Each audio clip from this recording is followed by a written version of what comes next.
Welcome back, everyone, to Bounce Off, the number one SlamBall podcast. I am your host, Sam Roberts. You can find me on social media at Quantum Roberts. That's Quantum Roberts.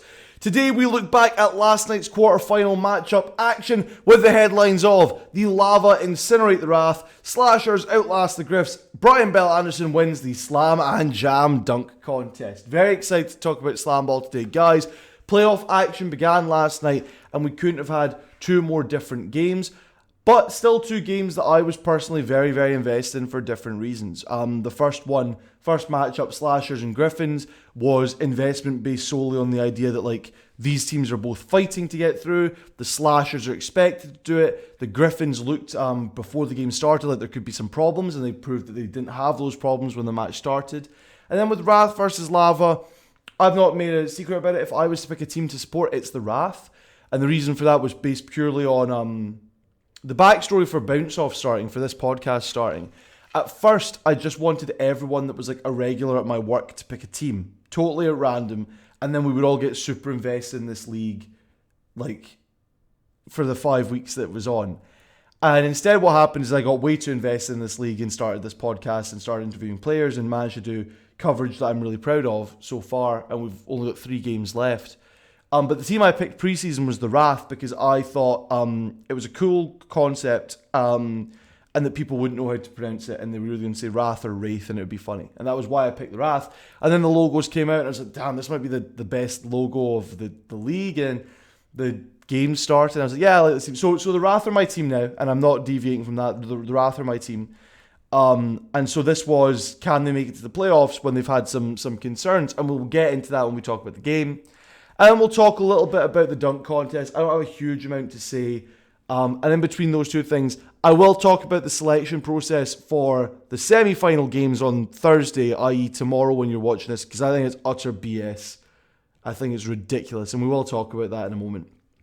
But first, we have to do things in chronological order. We need to talk about Slashers versus Gryphons.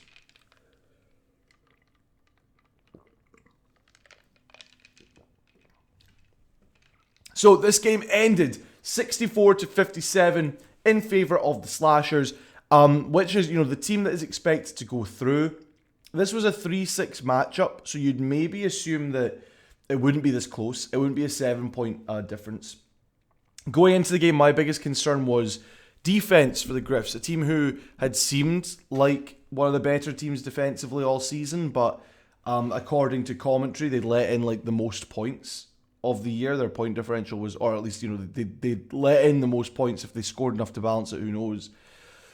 But so this is a team who's third, and a definitive third. They're expected to be the third best team, going up against a team that's sixth and really had to squeak their way into the playoffs to an extent.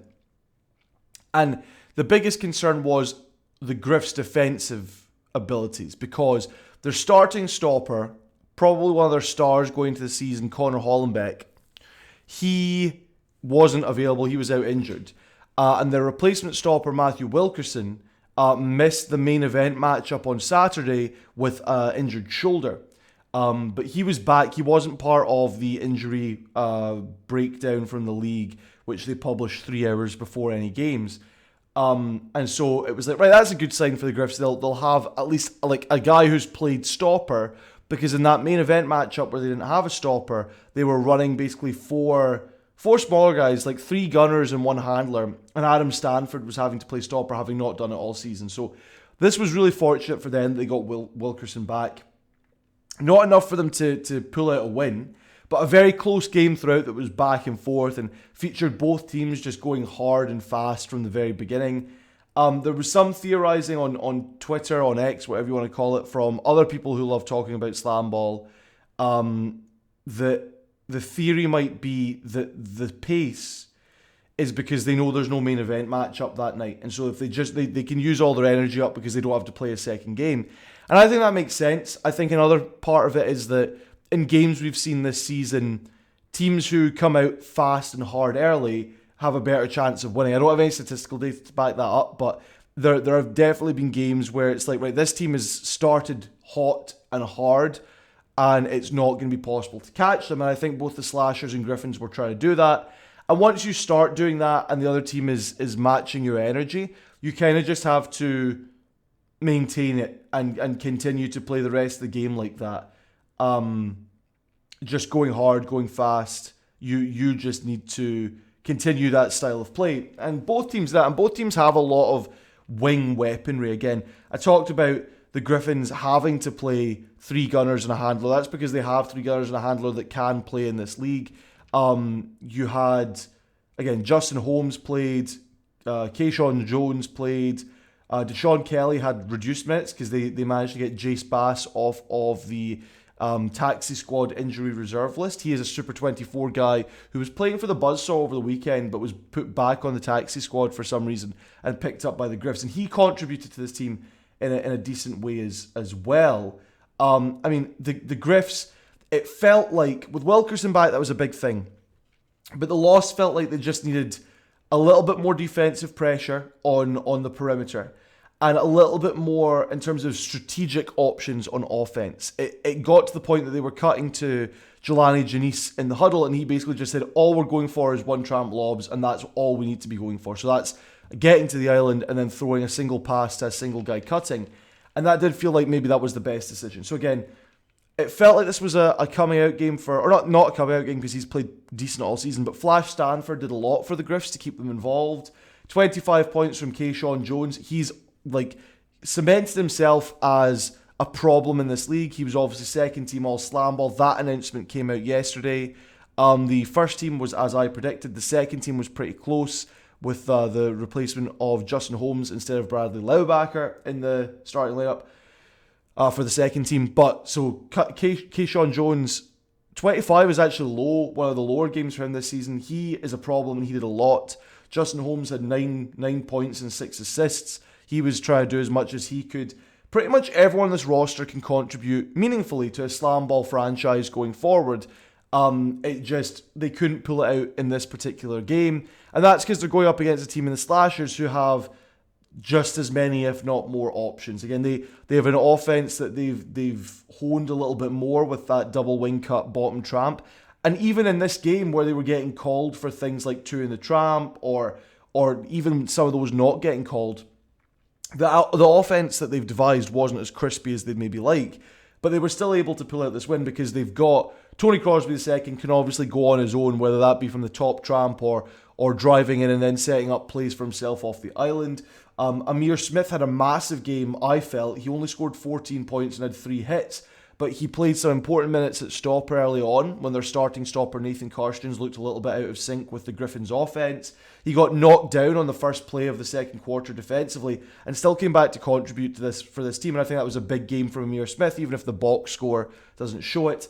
And then, of course, on top of that, you also have Alonzo Scott with 19 points. And I talked about Brad Lauerbacher before. He had 5 LBRs, 5 assists, and something like 6 or 9 points, something like that. So everyone on this team contributing in some way. Obviously, Nathan Karstens comes back and plays stopper for the remainder after Amir Smith sort of settles the game down. So they've got a lot, and that's good for them going into the next round. It'll be Slashers versus Buzz. We'll do a preview tomorrow, but I sort of mentioned in the game yesterday. In the pod episode on Monday, I gave you my predictions for playoffs, and so far so true. Slashers come out over the Gryphs. It was a very exciting game. I suggest you go back and watch it. The Slashers had some nice defense around the island. The Gryphs had some good defense on the perimeter. They just needed more. Having Wilkerson back was what they needed, because without him there was no chance of winning. So this game was a lot closer than I was thinking. And ultimately, it was just very fun. And I highly suggest you go back and watch it, because there were some big dunks, there were some big moments, and it was a 7-point win that didn't feel like it was a 7-point win. So credit to the Gryphs for keeping it that close, and credit to the Slashers for pulling out a victory that could have eventually gone either way. Now we get to the game that caused me to wear all black today. The roses are just a signifier for who beat us, I guess. Wrath versus Lava, 4th seed Wrath versus 5th seed Lava, and it was not close from the outset. The Lava jumped up to a 20-5 lead after the first quarter, and they maintained that scoring output for the rest of the game, winning it 64-40 in favour of the Lava. Now, how did this happen? Exactly how I said it would happen before the game. There are two options when you're going up against a team that's got one really good player. And that's you let the really good player try and beat you and you don't let anyone else score. Or you shut out the really good player, you try and minimize his contributions, and you make somebody else try to beat you, right? Now let's talk about what they did. The Wrath have one guy who can score for them consistently, and that's the Offensive Player of the Year, Ty McGee. And outside of that, because of injuries, because they're missing some guys, for example, they're still missing Sean Stith, who was their starting stopper, and Christian Gray, who was their first round pick, who was a stopper and also a gunner. And because of this, Trey Landers, who had started the season playing gunner and playing very well in that position, is now moved back to the stopper role where he has not got any sort of consistency. They traded for Greg Helt, who's coming into this team late, who is trying to contribute on the outside. But ultimately, this team's offense for the last couple of weeks has been Ty McGee score a lot and win us the game. And then Darian Slade score some points at the basket. And the two of you play a little bit of a two-man game. And in wins midway through the season, Nick Parks was also contributing to the team offensively, scoring points here and there. In last night's game, they got shut out. They just got shut out. The Lava double-teamed Ty McGee from full court for all 4 quarters. And what that does is he still scored a bunch of points. Let's not get this wrong. Ty McGee still ended the game with 22 points and 8 loose ball recoveries, right? But he wasn't able to get points as easily as he wanted to. At least 6 of those points came from face-offs, where he was drawing fouls, because he was having to play smart within the game and draw those additional points or draw those face-offs to get a score. He was having to do that because being double-teamed the whole way basically means that you need to flop a little bit going into the tramps to get calls. Because the alternative version of that is you're just facing a lot of physicality to get into the tramps. And so when you do, if you do have the ball, if you manage to get the ball, he's not getting very many run-ups just into the top tramp where he can drive at the stopper. The ones he did were double-hand windmills over Faisal Shafat at the stopper position for 3 points consistently. Or a little flip-up for 2 points, right? He was scoring every time he got a single tramp drive, right? The problem is if he's getting double-teamed and getting into the tramps has become harder for him, he's not able to do those drives and get that separation. He has to try and make a play from the top and bottom tramps. And what Faisal Shafat's been good at all year is defensive disruption at the stopper position in the bottom tramp. And it was just impossible for McGee to score past him. He had 8 turnovers as well, which was most of any player on the night, and that's due to the large amounts of defensive pressure he was facing on the outside. And then, like I say, as soon as he gets inside, he's got to deal with Faisal Shafat, who had 6 stops and 8 LBRs, and that doesn't even really quantify how disruptive he was in that bottom tramp. Like I say, the score was 20-5 at the end of the first quarter, and there was a point where most of that was Ty McGee. I think there was a point in the scoring where the Wrath ended up getting to 26 points, and 20 of them were Ty McGee. So he is the Offensive Player of the Year for a reason. He did everything this team needed him to do and then some. But if you're the only option, you get shut out, and that stops your team winning. 22 points, nice night. The rest of the team, not so much. I talked about Darian Slade being their second guy, and he was still that. He had 6 points. That was the next best on this team. You're not winning a game in SlamBall if you only have one guy in double digits and the other guy's at 6, right? 6 points, 1 LBR, and 1 hit. Nick Parks, their other guy who'd been contributing earlier in the season, he ended with a flat 0. 0 points, 0 assists, 0 LBR, 0 hits. You cannot play like that in a quarterfinal game. At minimum, you've got to be going for loose ball recoveries and trying to make it difficult for the other team in the open floor, especially when you're going up against a team that has a lot of offensive firepower. So Landers struggled underneath the basket for the Wrath at stopper. It's the position he's listed at. It's not the position he should be playing. They missed Stith. They missed Gray for sure. Hopefully next season this isn't an issue for the Wrath again, because that would be a real shame, because they could have been so good this year. And then just weird decisions defensively as well, right? Get physical. Stop guys on the outside. Don't double team Josh Shannon when Bryce Moraine has the ball and he's driving at you from half court, right? You do not need to double team a guy without the ball on a team that spreads their offense amongst 3 really good gunners. Okay? The Lava are not a one-man show anymore, right? They have the first overall draft pick, but he was out for the beginning of the season, and so what has the team done? They've devised an offensive strategy that incorporates 3 different gunners, and those 3 different gunners all showed out and scored a bunch of points against a defense that wasn't putting its best foot forward, right? Bryce Moraine, first overall pick, really come into his own as the season's gone on.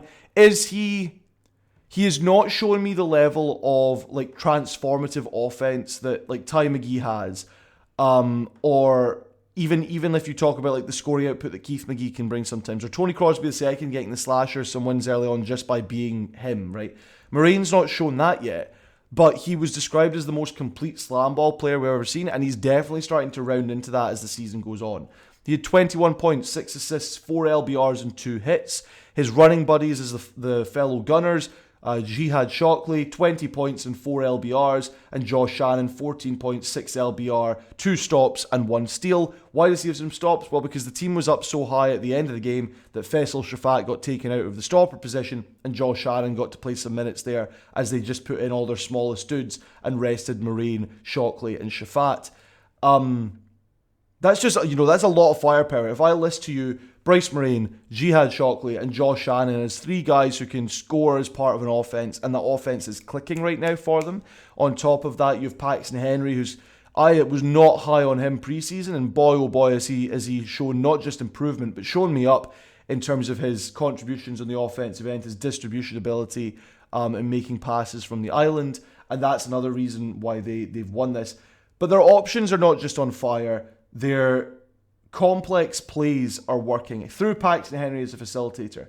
But they were also running a sort of 3-man triangle cut play around the island that incorporated Moraine, Shannon, Shockley, and didn't even need to have a guy who I would consider a handler on the floor.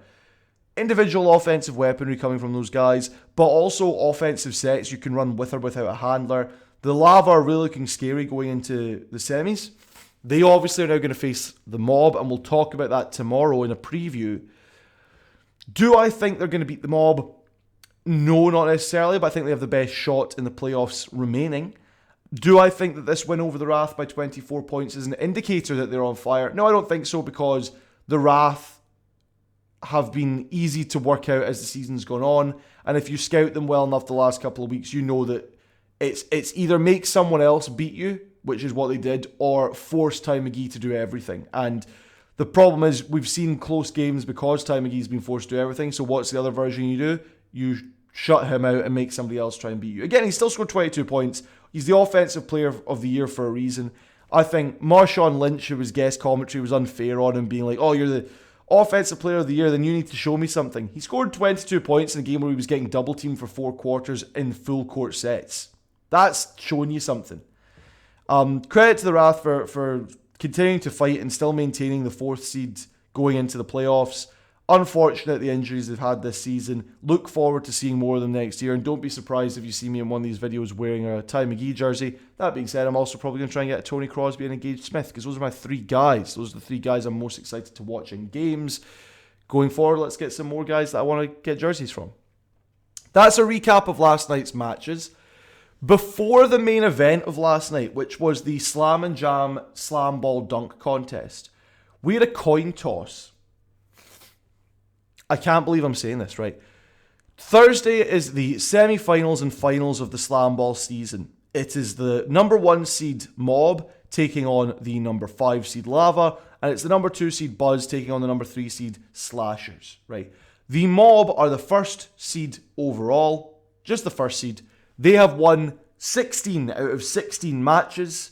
Next up behind them is the Buzz, who have won 9 out of 15 matches, I believe, is their record. I can double check that right now just to be on the safe side, but I am pretty sure that they have gone... Yeah, they went 9 out of 15, yeah. What's the benefit to winning regular season games? What is the benefit in any sport to being the 1st team overall in something? In sports that don't do a playoff, it just means you win automatically. In sports that have playoffs, the benefit primarily is home field advantage, right? If you're the first overall seed in the East in the NBA, all of the matchups you play, you are at home for the majority of the games, right? You are more likely to win because you have your home fans, you don't have to travel, etc., etc. You also have an easier strength of schedule, going against teams that didn't play as well in the regular season and are lower seeds. That's the benefit of being first seed. In SlamBall, the only benefit to being first seed, it appears, is you get a bye in the first round. You don't have to play a quarterfinal matchup. You go straight to the semis, which is the same benefit that the second seed gets. The second seed in this instance had 7 less wins, which is huge in SlamBall, where the most games you can play is 16 in the regular season. The Mob played all those and they won all of them by a huge margin. So tell me why they don't get to choose which game they play on Thursday night. So Thursday night is going to be semi-final 1, semi-final 2, and then the main event matchup, right? In my mind, a way of showing that the first seed has a benefit over the second seed. If you're the second seed, you've already got a bye in the first round. That's the benefit to being the second seed. If you're the third seed, it's an easier strength of schedule compared to the fourth, fifth, and sixth seed, right? Those are the benefits for being higher seeds. If you're the second seed, you're already getting a bye. If you're the first seed, you're better than the second seed. That's what seeding is supposed to mean. So why don't you get further benefit? You don't get home court advantage in SlamBall because there only is one court, so you don't get that benefit. Why not just let the first team overall, let the Mob, decide when they play their semi-final matchup in the first or second slot before the main event? To me, that makes way more sense than what they did, which was a coin toss where the benefit for the Mob is that they get to call it in the air. That's a game of luck and chance. And sure, we're in Las Vegas, and sure, betting is a big part of SlamBall now, I guess. But the benefit to the first seed should be something like we get to choose when the game is. And the fact that that happened as a coin toss after the quarterfinals was insane to me. Anyway, the Buzzsaw win the coin toss. They're going to be in the first game of the night. It'll be Buzzsaw Slashers to start things off on Thursday, and then we'll follow up with Mob versus Lava, and then the Mob will go directly into the main event. As we talked on yesterday's This Week in SlamBall, which I still highly suggest you check out because Coach Bear and Craig Skistimus always have good things to say. Coach Bear got his analytical guy from Oklahoma University to look at Oklahoma State University to look into the statistics of which teams win when in terms of first match, second match, and main event. He said overwhelmingly second match winners go on to win the main event. So is this a benefit to the Mob? They wanted to play first, but we shall see. We shall see how that goes. That was the thing that I utter BS in my mind. I think it's ridiculous that there's no benefit to being first seed over second seed. So, but I think that's an easy fix. Just change it for next season. If you continue to do the coin toss, I think that's ridiculous. I don't think that's necessary at all. I think let the first seed get to pick when they play. The main event of last night was the Slam and Jam dunk contest. I don't have a huge amount to say about this. It was a tournament-style bracket with 8 players. They would each get a minute to try and do a dunk across 3 attempts. And the winner of each round was going to be decided by crowd cheers, which I'm always like iffy on because you can't quantify a crowd cheer. But it ultimately doesn't matter because the dunk contest is a fun thing you get to put on your resume. But it's for the fans. That's the whole point, isn't it? It's an award, sure, but it's for the fans. So just go off of crowd response because it's for the fans. That's cool. The finals ended up being an Ozone player in Bryan Bell Anderson and a Gryphons player in Keyshawn Jones. Keyshawn Jones had sunglasses on. He might just be a soft-spoken guy, but it really felt like he was taking that day hard. Like, he got into the dunk contest. He ended up coming up short against Bryan Bell Anderson, and he just looked a bit sad about the whole day. I think getting as far as you do to get into the playoffs, to get the 6th seed and then just not have things go your way, I think it must have sucked for him. I felt bad seeing him on the sidelines. But you got that far in the dunk contest. You made it to the playoffs. That's more than some people can say in their entire lives, right? You've done more than most people can say they've done in their lives. So good for you, Keyshawn Jones. The finals, it really came down to Bryan Bell Anderson had a really cool move where it was a between the legs dunk, but he went from the side tramp into the top tramp. And while he was going from side to top, he put the ball in between his ankles, bounced off the top tramp, and then flew to the rim, putting it between his legs as he went. That was sick. That was a first attempt, and that was the winner. Keyshawn Jones was a backflip, and then he put the ball through the legs and dunked it while he was still upside down. And that was cool. But it did take him 3 attempts, so I understand why Bryan Bell Anderson won. My personal favourite dunk from the whole night was Tony Crosby II, which was his first round double through the legs dunk where the ball started on the bottom tramp. So he just put the ball on the bottom tramp and then just jumped into it, propelled the ball into the air, and then put it through his legs twice and dunked it. That was my personal favourite. That was nasty. That was the one that had me jumping out of my seat. And it was really cool to see. The dunk contest is cool. That's a thing that's back. I know it's a big deal in SlamBall, but I'm obviously here for the sport.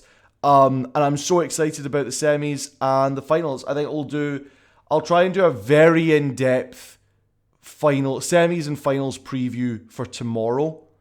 That'll be, I think I'm going to try and do that. We'll go as in deep as we can do and really assess both teams or all 4 teams and what we can expect from them. But I already gave my calls for who's winning what on Monday's episode, so I'll try and make this a little bit different in some way. But thank you for watching Bounce Off. Thank you for being a part of the SlamBall universe.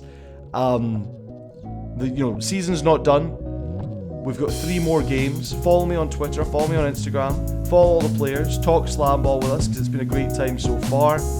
And yeah, let's finish out the season strong. It's been great covering it here on Bounce Off, and we're not quite done yet. Thank you, everyone. Have a good rest of your day.